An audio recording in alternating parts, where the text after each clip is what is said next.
Hello everyone, Juxtaposition here. Today's video I'm going to look at 4 clandestine service events which all have psych-ops, psychological warfare elements to them, psychological, and I'm going to use my acumen and enthrall you with my excellent laser-guided judgment where I can pick these 4 events apart to separate the hoax from the real crime. However, I think you could argue that the hoax is also a felony crime as well. Let's, before I begin, let's just refresh ourselves, refresh our memories as to what exactly constitutes a hoax. Shall we look at the definition of the word hoax? Yes, let's do that. So, the definition of the word hoax is a humorous or malicious deception. For example, they recognized the plan as a hoax, or he was accused of making hoax calls. All right? Another variation, that's under the use of the word hoax as a noun. Using the word hoax as a verb, action, you can take the definition of to deceive with a hoax. Well, all 4 of my events I'm going to discuss right now are both nouns and verbs. Okay, because they were very action-oriented, put into service. Now, each of these events, I could do 80 to 100 hours on each one. So we're not going to spend that much time. I'm going to try to do this particular video in under 30 minutes, if you can believe that. All right, so let me just say to you that the 3 hoaxes are the War of the Worlds, Columbia Broadcasting System, CBS Radio, featuring The Voice. These are all voices. There's no video imagery involved. It's only voice technology using the radio frequency signals, right? RCA, Marconi signaling, Columbia Broadcasting, Evil Eye, Masonic Eye, radio, audio. Orson Welles with the big, deep, baritone voice. He was 23 years old when he broadcast to you the fake news reports at 8 p.m. on a Sunday night, 8 p.m. on a Sunday night, October 30th, 1938, Orson Welles brought you what became the War of the Worlds. It's where the alien space creatures landed in a farm across the Hudson River in New Jersey to invade New York, Manhattan, right? They were going to, I guess, kidnap everybody in New Jersey, greater New York area. Who knows? All right? It sounds like a hoax, right? A lot of people believe that. You know, at least 1 million people had the bejesus scared out of them. Anyway, that was October 1938. That was brought to you by the Masonic Evil Eye of CBS, and it was the voice was Orson Welles, who went on to star with Natalie Wood, who was age 8 when she starred in a speaking role with Orson Welles, who was later then murdered, right? She was murdered in Santa Catalina Island, thrown into the harbor like a bag of potatoes, like a sack of potatoes. Natalie Wood, age 43, murdered at 3 o'clock in the morning after Thanksgiving weekend. Orson Welles, whose last film with Sharon Tate was in Rome, Italy. Sharon Tate, pregnant, age 26, 13 Chairs, starred with Orson Welles, and then she's murdered after she returns home to Los Angeles. She's murdered by a bayonet, 16 bayonet strikes with a NATO M7 bayonet. Orson Welles gets around, right? Natalie Wood, he stars in a film with her called Tomorrow is Forever. But tomorrow wasn't forever. Tomorrow was until age 43. Then he stars in 13 Chairs with Sharon Tate, and Sharon Tate goes to bye-bye off to the Holy Cross Catholic Cemetery after August 9th, 1969. And there's Orson Welles, and he's working with a Romanian Jewish man by the name of Jon Houseman, whose real name is Jacques Haussmann. And his father was born in Alsatia, which is code for Eastern France, Switzerland, Germany, Austria. But we don't want to say Austria, so we say Alsatia. But Jon Houseman was born in Romania and is Jewish. It's like his father. And he's the producer of War of the Worlds. He's 36 years old. So you have a Jewish producer working for Columbia Broadcasting who is supervising Orson Welles, who is age 23. And let's not leave out a person who was critical to the War of the Worlds broadcasting, which of course was Lieutenant Tragg from Perry Mason. I'm sure everyone remembers him. Ray Collins.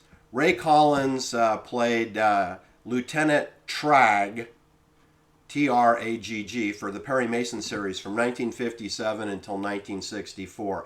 This guy had the longest career of anybody in theater, film, and television. I don't know anyone who did more filmed or presented performing arts events than Ray Bidwell Collins, who was born in Sacramento, California, and he died in Santa Monica, which is the town where Bill Holden was murdered.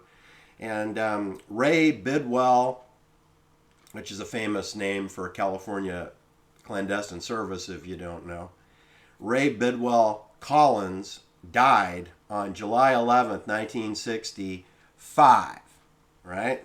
At age 75. But he had a full-time career in Hollywood with Jewish producers, Jewish bankers, Jewish-run scripts, Jewish-created scenes. It's just amazing. Anyway, he played 3 different characters, including the so-called fake news reporter who was standing on a rooftop in New York reporting on the alien space creatures who were, I guess, getting organized across the river in New Jersey. Ray Collins, Lieutenant Tragg. He preceded Peter Falk in Columbo. You know, Peter Falk is a hoax, right? Peter Falk played an Italian Lieutenant Columbo. He played him on his television show, 67 episodes of Columbo, and he played him when he went on The Tonight Show with Johnny Carson, and he played him when he was on The Dean Martin Show or The Dean Martin Roasts. He played an Italian detective, chummied up with Frank Sinatra, who's Italian. But it turns out that Peter Falk is Jewish. He's Hungarian and Polish Jew. So why is he playing an Italian when he's not playing Columbo? I don't know. But it turns out Peter Falk actually did apply for work at the CIA, was allegedly rejected, and then had a 50-year career working for the CIA in Hollywood. So Peter Falk was always working for the CIA. Doesn't have to be on the payroll. He can indirectly get paid as an actor to do his social engineering messaging, which he was sending out Italian messages as a Jewish man. Anyway, I'm just telling you that there's all this overlap. We're covering the War of the Worlds featuring Orson Welles, Jon Houseman, and Ray Collins, those 3. Then we're going to cover Charlie Chan at Treasure Island, which morphs into Dr. Zodiac, who is played by Cesar Romero, who goes on to become the Joker in the television show Batman. But in 1939, Charlie Chan at Treasure Island was a film that was released on September 8th, 1939. And of course, Stanley Toller, who is not Chinese, played the Chinese detective. So we have a Caucasian man who may be Jewish, and he's playing a Chinese detective called Charlie Chan. And Cesar Romero is playing Fred Randini, a magician who performs at the World Exhibition Fair at Treasure Island, which is a military part of Yerba Buena Island, just across to the east of the Ferry Building in San Francisco. The Ferry Building is the headquarters where all the the transportation boats dock at the ferry building, and about 3.5 miles, 3 miles to the east is Treasure Island, Yerba Buena Island / Treasure Island. Treasure Island is the man-made developed portion of Yerba Buena Island, and everyone knows that in Spanish, Yerba Buena means good herb.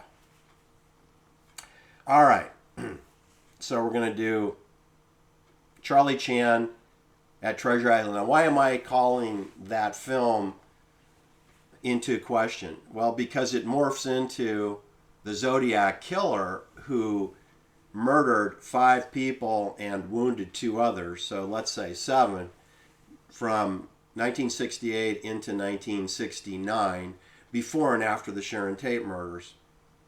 All right? And that was 30 years and 33 days after Charlie Chan at Treasure Island was released for viewing. That was September 8th, 1939. Now go 30 years later, and you're in 1969, right? And then add 33 days to September 8th, and you're at October 11th.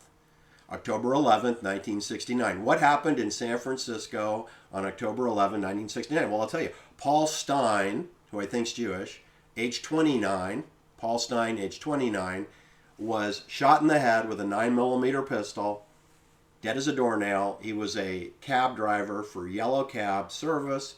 He was killed at the corner of Washington Street and Cherry Street in the exact neighborhood where Diane Goldman Feinstein lived at that time, and Nancy and Paul Pelosi lived at that time.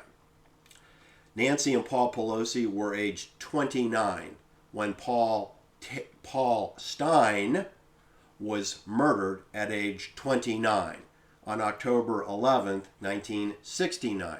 And yes, Colonel Paul Tate, Sharon Tate's father, lived a couple of blocks north in the Presidio Army Base in officer housing, walking distance from the murder scene for Paul Stein.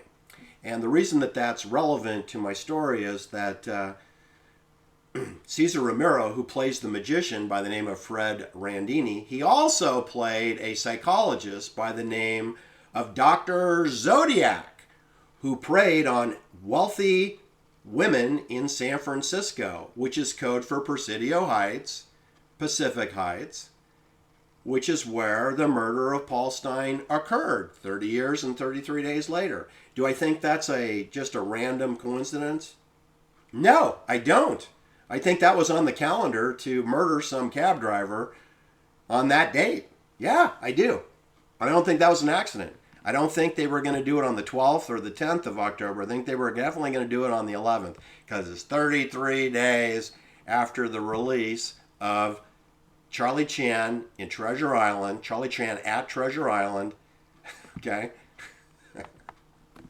celebrating the grand opening of the Golden Gate Bridge and the Second World Exhibition Fair in San Francisco, and celebrating the Masonic Number 33, right? Just like Club 33 at Disneyland at the Pirates of the Caribbean, the only place in Disneyland that you can purchase alcohol is in a private club called Club 33, upstairs, second floor, of the Pirates of the Caribbean exhibit. I'm not joking. I'm not making this up. Then the final episode we're going to cover, the final event, is, of course, the Sharon Tate, Leno LaBianca, Rosemary LaBianca, and Abigail Folger, private banker, all being murdered on August 9th and 10th, 1969, in a military-controlled set. Now, when you look at television and film, you know, those are always done either on location or in a studio setting, right? And then they're videotaped or recorded, right? And then it goes to editing, and a director, producer looks at it, and they delete, and perhaps they reshoot aspects, and they change the sequencing as necessary to present the story how they want. Now you could say those are all hoaxes because of the fact that it's all simulated and you have editing going on. In other words, not in real time. And I would agree with that. I would agree that all presented television shows are some form of a hoax, a humorous presentation of deception. Because anytime you show things and it's not in real time, then you're deceiving your viewer. You're deceiving your viewer. You're deceiving the audience. So virtually every produced professional porn, movie, every television show, every epic Hollywood film, every radio show that has editing and a delay. I don't care if it's Howard Stern, Joe Rogan. They always have a delay. There's always going to be intervention. They're not going to allow a large audience to hear or see anything in real time. So virtually everything that's presented on the radio frequencies is going to have some form of the word hoax in it. By design. It's by design to deceive you either in a humorous or malicious way. And because I'm into the truth, and a lot of the truth is boring and tedious minutia, I don't care. I want the truth. And if you want to be entertained like Oliver Silverstein Stone tells you, he's a dramatist, but then he presents historical events in a dramatic fashion, he is concealing lots of the minutia, and he's perhaps manipulating the audience to draw conclusions that are false or to distract them away from what is concealed. What is concealed may be very material to your understanding. All right, so having set the table, let's sit down for dinner and discuss. So The War of the Worlds was a radio show that was produced by John Houseman. He's the Professor Kingsfield from Harvard University in Paper Chase.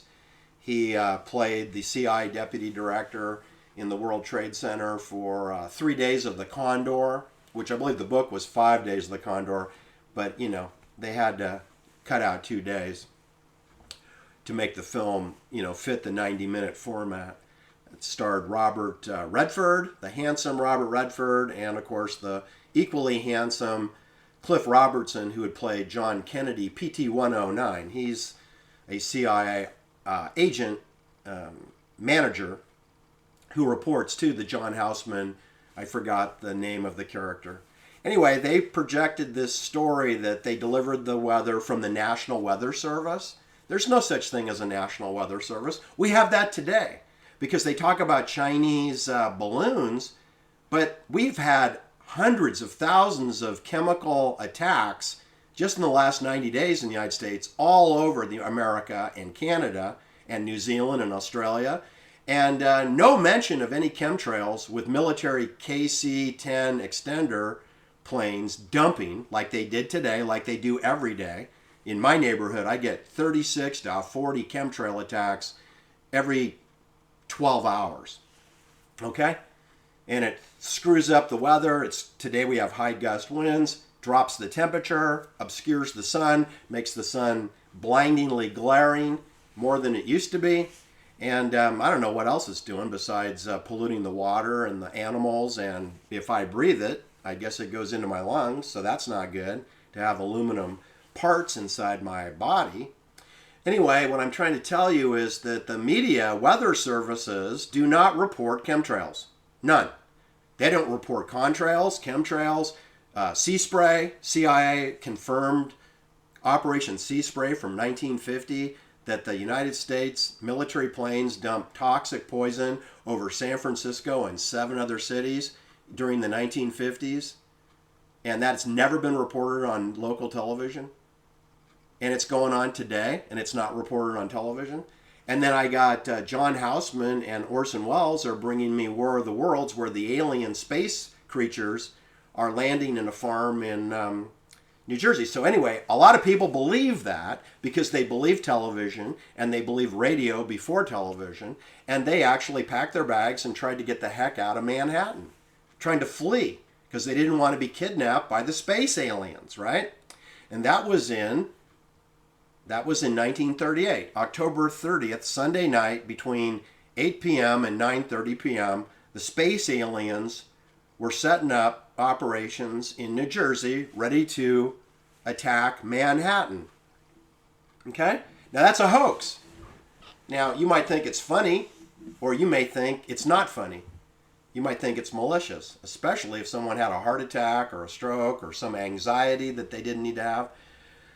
Anyway, so did anyone get killed from it? I don't know. I assume not. But I mean, if someone died of a stroke or a heart attack that I don't know about, then I don't know. But whenever you scare 7 million people, I think there could be collateral damage. So I'm going to call The War of the Worlds, featuring John Houseman, age 36, Columbia Broadcasting System, which I'm talking about William S. Paley, who's the CEO, chairman of the board, who works for the OSS, Office of Strategic Services, Office of Special Services, CIA, precursor, in charge of war propaganda for World War II, if you didn't know, out of London, England.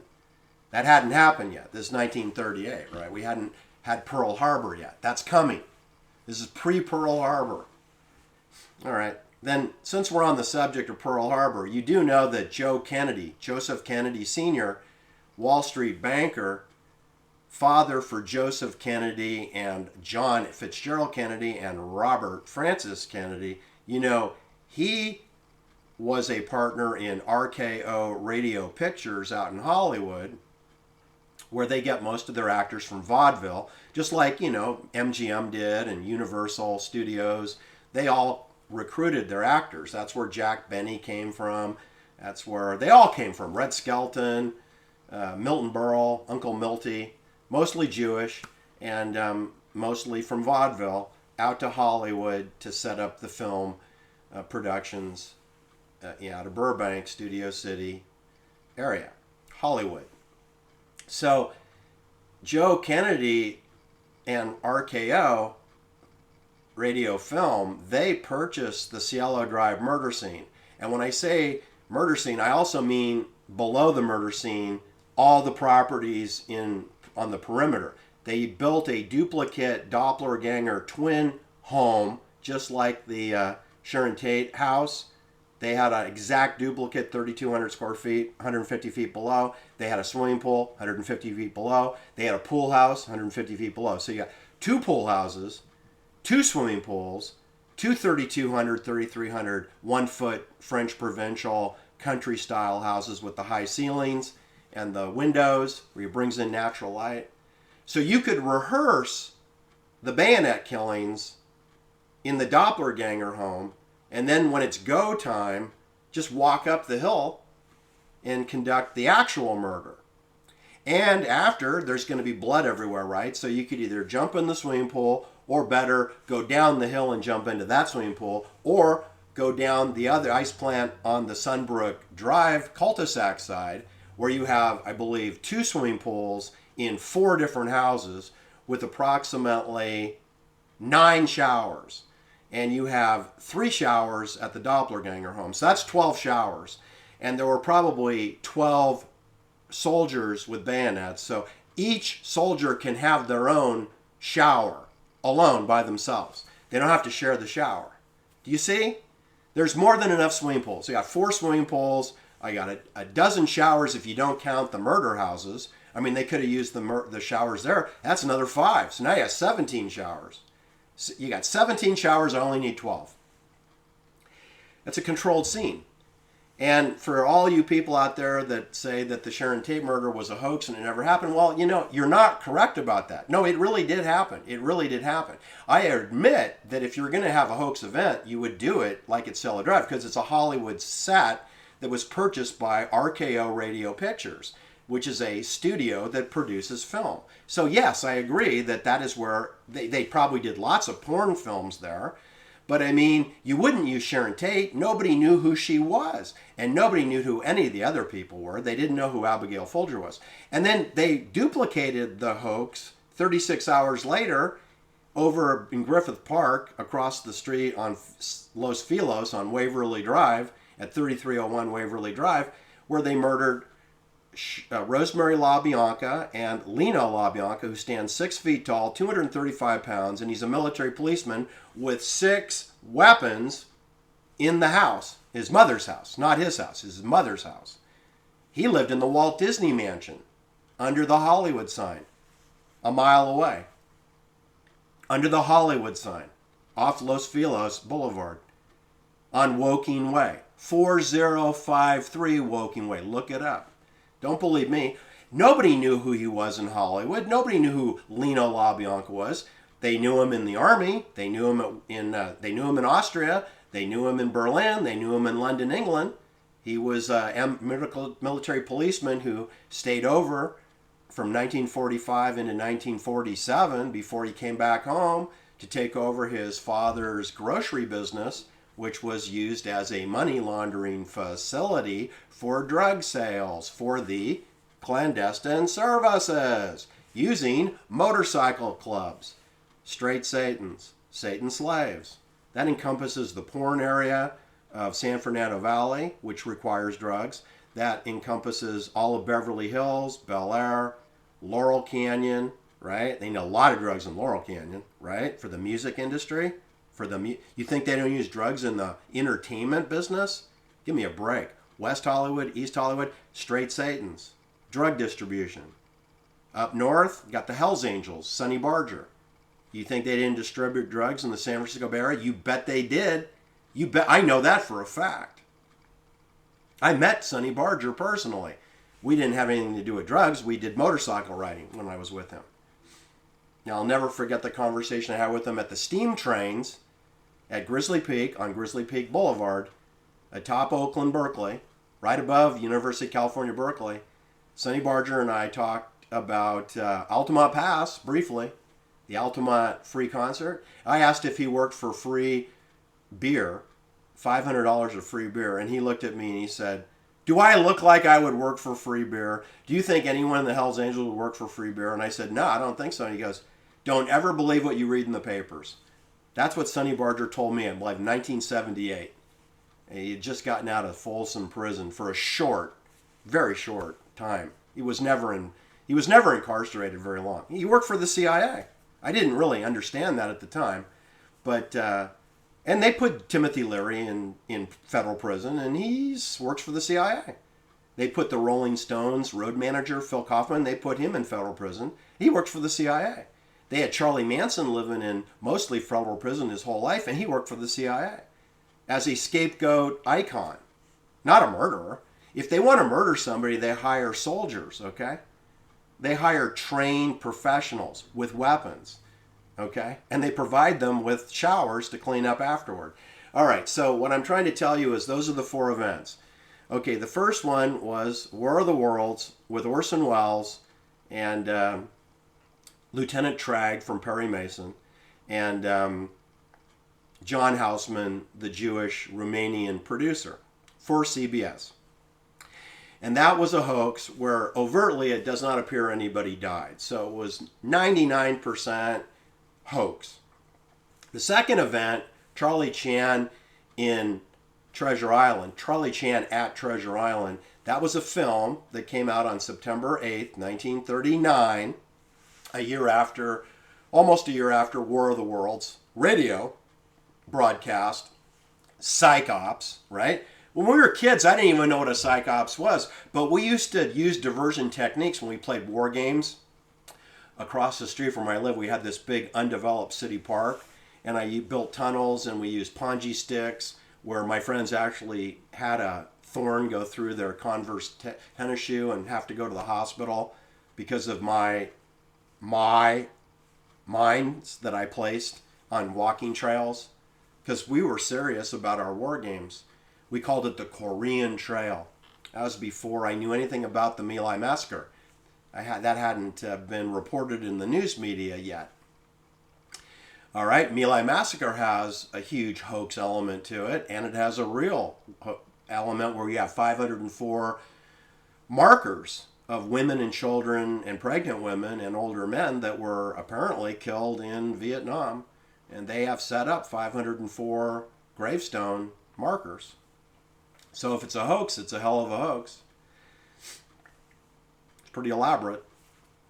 All right, and then we have the Charlie Chan in Treasure Island, which morphs into the murder of Paul Stine, the last Zodiac killing, which then became a complete hoax with the cryptid messages to the Hearst Corporation, which owned the Examiner newspaper, and to the Jewish-owned Chronicle. It's owned by Jewish publishers.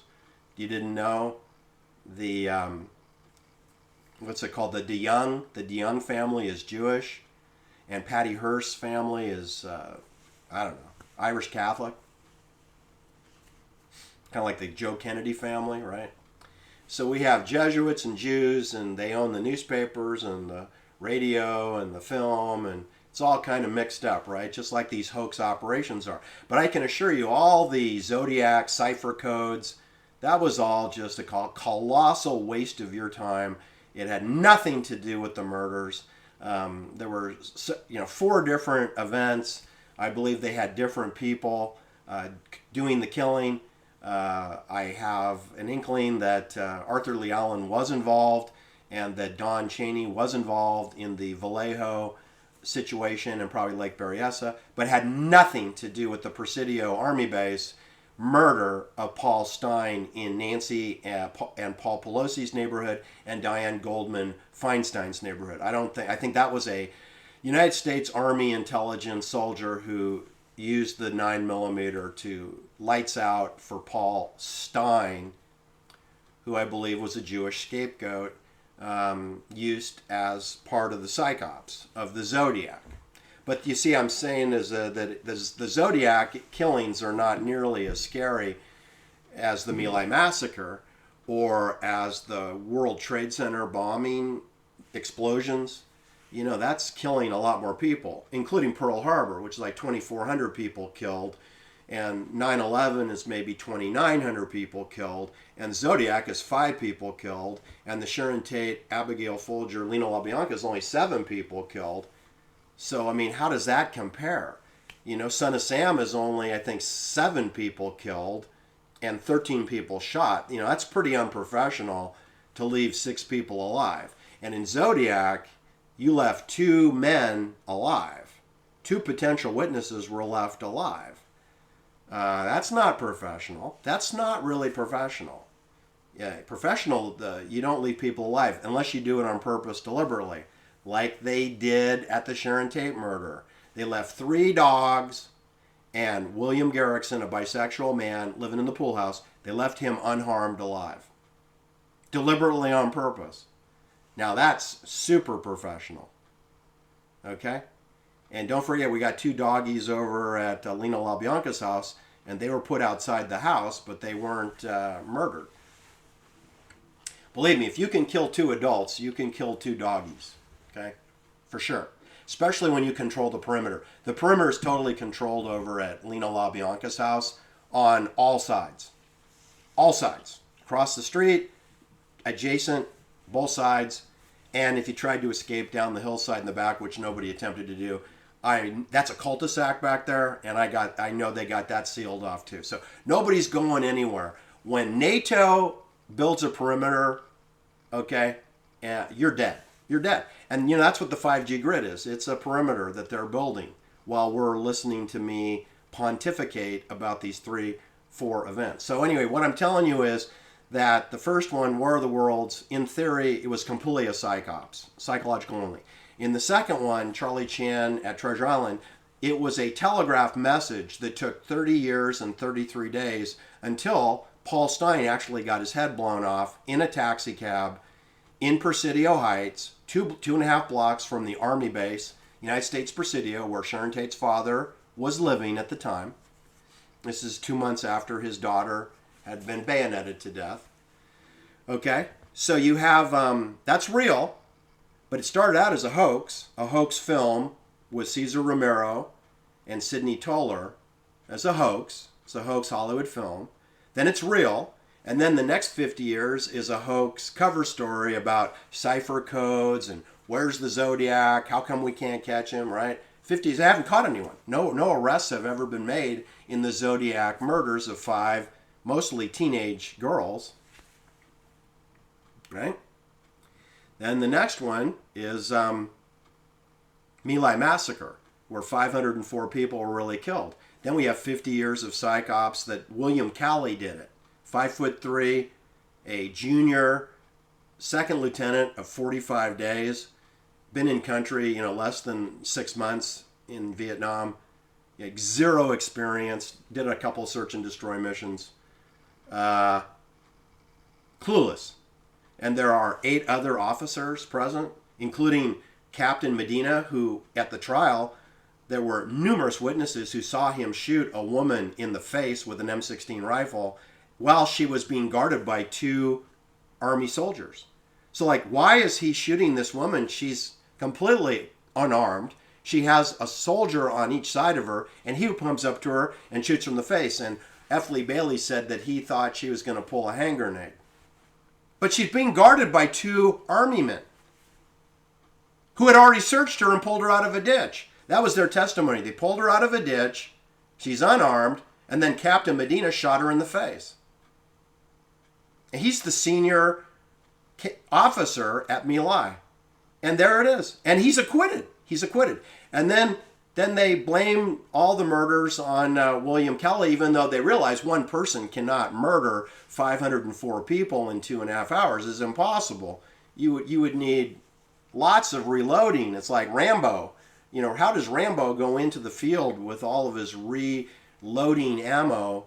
Is there a freight train of cargo trucks following him wherever he goes? Or Arnold Schwarzenegger in the Terminator or the Predator? How do they reload and clean? And yet the weapons has to be cooled down. The barrel overheats and then it's not accurate. All right, so My Lai really did kill a bunch of women and children, and then they lied about it for 50 years. So that's a hoax. The cover story is a hoax. But the murders are real. And then you come to Sharon Tate, Leno LaBianca, Abigail Folger. No, they're really dead. They really are dead. I've been to Abigail Folger's gravesite. Now maybe there's no one buried in there. Like, who's buried in the tomb of the unknown soldier, right? Well, we got that situation at the Holy Cross Catholic Cemetery in Colma, South San Francisco. But George Moscone is buried in there, allegedly. And, Joe Alioto is buried in there, allegedly. And that's where Joe DiMaggio would normally be buried in there, except that he got buried where Marilyn Monroe is, in the Westwood Cemetery in Los Angeles, just west of the San Diego Highway 405 is the cemetery down there. It's next to the Veterans Cemetery, if you want to know, off of Santa Monica Boulevard. And what I'm trying to tell you is that liar, liar, pants on fire. The Charlie Manson family never existed in real life, but it existed on television and fake books and fake authors and CIA operatives. And so that's a hoax. Charlie Manson is a hoax. Leslie Van Houten is a real person being miscast as a murderer, which she's not. Charlie Watson is cast as the primary murderer, and he's innocent. He's completely innocent. He's a mama's boy. He had a girlfriend. He always had girlfriends. He loves women. He has sisters. He doesn't go around bayoneting women. That's just not his MO. It's never been true. And I know his best friend from high school, and I can guarantee that. And I also have intel of someone who spent months of time in California State Prison with Charlie Watson and Charlie Miles Maddox, who the media calls Manson. So at 3 different prisons, actually 4, let me repeat: San Quentin, Vacaville, Atascadero, and Corcoran. 4 California State prisons. Now, Charlie Manson and Charlie Watson were never in the same prison at the same time. They're kept separate, right? But I have a guy who spent time in all those places, and so I saw them separately and got a free flat screen television out of the deal too, from courtesy of Charlie Miles Maddox Manson in Corcoran. So that information is not on CBS or ABC or NBC fake news. It's not on Johnny Carson Tonight Show. It's not on Chelsea Handler, a Jewish girl from New Jersey. Chelsea Handler, she's not covering the Sharon Tate murder, okay, like I am. She's not covering Charlie Chan at Treasure Island like I am. She's not covering War of the World. She's a little Jewish girl. And Jon Stewart's not covering it either. Isn't he the conservative television host, Jon Stewart, whose real name is Leibowitz? It's John Leibowitz. He's Jewish, but he changed his name to Stewart. And you notice that Oliver Stone's not covering the Sharon Tate murder like I am either, right? And his name is Silverstein. Oliver Silverstein Stone, right? And he's not covering the Sharon Tate murder like I am. He's not covering Charlie Chan at Treasure Island and the Zodiac and Dr. Zodiac like I am. That's my point, people. That's my point. So if you want poppycock and mendacity, just stay tuned to YouTube. I think they have 10,000 channels on Charlie Manson did it and Lieutenant Calley did it. And, you know, they always go with the scapegoat. Lee Oswald, he did it. They still got that stupid library on the 6th floor in Dallas. They should just tear that building down. The kill shot didn't come from there. I mean, that's a hoax. The whole John F. Kennedy cover stories, plural. The Mafia did it. Of course the Mafia was involved. The Mafia is the CIA. Were the Cubans involved? Yes, they were the CIA. Cuba is CIA. Cuba is a CIA base. Ask Ron DeSantis. If you don't believe me, ask Ron DeSantis. He knows all about it. He's an Army intelligence. He's an Office of Naval Intelligence. Guantanamo Bay prisoner game in Cuba. Jose Menendez came from Cuba. He's CIA. Jose Perdomo came from Cuba, from Santiago, Cuba. He's CIA. He murdered John Lennon. He's CIA. He came from Cuba. There's others I haven't mentioned that came from Cuba that are in the CIA. All right. New Orleans, all port facilities, Long Beach, New York, whatever, World Trade Center. Any port facility is 100% CIA controlled. That includes the World Trade Center. That includes Long Beach, San Pedro, Terminal Island, the prison, the hospitals, the bridges where people commit suicide off the bridge. Those are murders. You can't commit suicide off the Thomas Vincent Bridge. That's a military bridge. Are you crazy? That's like saying, oh yeah, I went down to the Pentagon and I blew my brains out. How are you going to get on the property without a security clearance? How are you going to get a loaded weapon in there without being detected, right? So what I'm saying is, don't you notice the number of terrorism events that occur on CIA military-controlled property? Jonestown, which didn't exist, the People's Temple Agricultural Project, occurred on Union Carbide property in British intelligence Guiana. Why didn't that happen like at Disneyland? Which, by the way, Disneyland is clandestine controlled property too. Disneyland is clandestine service subcontractor. MGM, the Las Vegas shooting from Mandalay Bay, that's owned by Amazon now, but it's MGM Resorts. MGM Hotel and the Mandalay Bay are the same thing. They have different names. Hard Rock Cafe, where the porn industry awards their Academy Awards in Paradise, adjacent to the MGM Hotel. That's in that same zone. Where the porn stars get their awards is where the Las Vegas shooting was. It's near the airport, the McLaren Airport, which is 11 miles from United States Air Force, Nellis, which is where the helicopters came from that caused the shooting at the parking lot across from the MGM and the Mandalay Bay and the Tropicana Hotel, which is walking distance to the Hard Rock Cafe, Hard Rock Hotel. It's military. Got it? All right, that's my point today. Hope you enjoyed it. I got to cut it off because I'm at 44 minutes. Have a great day. Please hit the like and subscribe. Talk to you soon. Ciao.